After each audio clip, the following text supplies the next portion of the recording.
If you don't know where to begin, better ask when. Shane, very good to see you. Today we get to talk through the 5 questions you need to answer before you retire. To design your ideal retirement, you need to start with a few specific questions. And if you are married, we suggest you do this exercise together. So first question is, when do you want to retire? Well, there's a lot of factors that play into that, but that's the first thing we always want to talk about is when's the date? When do you think you want to retire? When might you have to retire? Or maybe how long can you keep working? Then you want to tie in other things like your Social Security, your other retirement accounts, and make sure that all these things work together to give you a good retirement that all revolves around that date. So make sure you think about that. And it's something that can kind of be talked through with an advisor too if you need some more help. Mm-hmm. Second question, where do you want to live when you're retired? We've talked about it before, Shane. The cost of living varies quite a bit depending on where you are. It absolutely does. And that plays a huge part in people's retirements as well, especially if they believe that their retirement accounts are either very high or maybe not as high as they'd like them to be. That can be a big factor, is that cost of living. And also we see couples oftentimes have conversations about, hey, maybe I want to live in Florida in retirement, but the other spouse doesn't realize that. You want to make sure you have these conversations and pick a place that's going to support the lifestyle and the retirement funds that you have. Mm-hmm. Good point. Yeah, have that conversation well before you're retired. All right, Right. next question. How is your health? We have to keep in mind that healthcare is often your biggest expense in retirement. And specifically, Shane, when we talk about the cost of long-term care, this is in the Phoenix area, and we've talked about this before, projected 20 years out. Now, the annual cost ranges anywhere from $153,000 a year all the way to $216,000. It's unbelievable. It's absolutely shocking. And I think that people fail to realize how serious those numbers are. Mhm. And if you don't have planning in place for long-term care, or the potential long-term care costs, now we do see long-term care as not one of the guarantees in life, but it's a pretty good possibility for a lot of folks. If you don't have planning in place for that, then your assets, your bank accounts, your retirement accounts effectively become your long-term care policy. And if you're using that money for income and retirement and long-term care, be prepared for those accounts to spiral down at a pretty alarming rate. Mhm.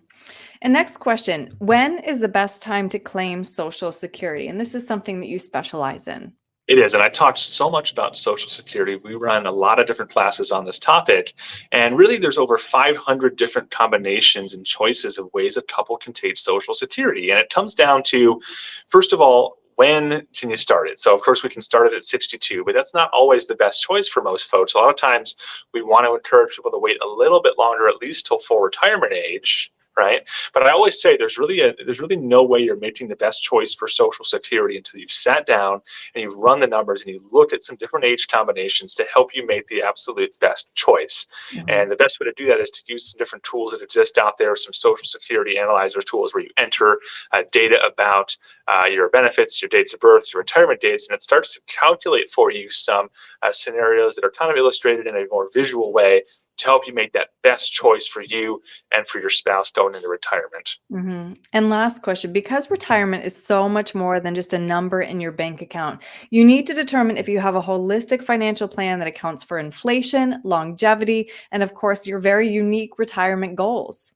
Exactly. A holistic advisor is going to do just that. They're going to focus on everything. They're going to look at the goals, the strategies, the tools that you have at your disposal, rather than just focusing on one area. We see so many times lesser sophisticated individuals or advisors with less sophistication will focus just on tools. Let's say just stocks and bonds, and that's really Right. all the focus. That's where all the focus is. But you want to focus on, a lot more than that: Social Security, income planning, long-term care, lifestyle, and then really just kind of building off lifestyle. What do you want to do, right? And maybe it makes more sense for you to wait mathematically to take Social Security at a later age. Maybe you just don't want to, and that can be a good enough reason to take it at a different time. So you want to just look at it from a bigger picture and not focus on just buying stocks and bonds, and that's kind of the end of the story. There's so much more to it. Right. If your advisor is just talking about investments, it's time for a new advisor. I've heard that I'm one for a before. certain opinion, at least. Yeah. So, Shane, if somebody would like to talk through these questions with you, how can they reach you? The best way to reach us is online or by phone.